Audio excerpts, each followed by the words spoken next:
Assalamualaikum warahmatullahi wabarakatuh. Bertemu kita dalam rancangan podcast Studio SKP Hati pada hari ini. Apa khabar semua penonton di studio dan di rumah? Semoga semuanya sihat sejahtera. Baik pendengar semua, bersama kita pada hari ini, ikon superhero iaitu Sepat Boy. Selamat datang ke Studio SKP HT. Terima kasih, Puan.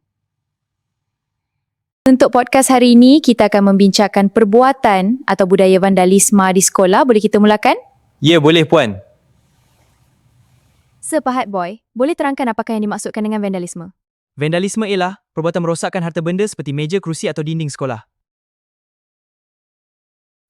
Baik, apakah sebab utama masih ada murid yang melakukan vandalisme?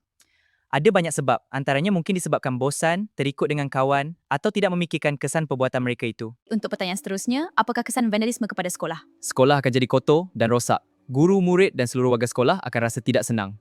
Sekolah terpaksa keluarkan duit untuk membaiki kerosakan. Dalam Islam, perbuatan merosakkan harta benda adalah dilarang. Allah juga telah berfirman yang bermaksud, dan janganlah kamu melakukan kerosakan di muka bumi. Al-Baqarah ayat 195. Betul, cikgu.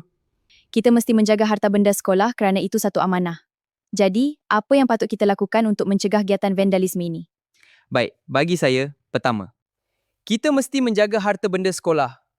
Beri nasihat kepada kawan dan laporkan kepada guru jika nampak perbuatan vandalisme ini.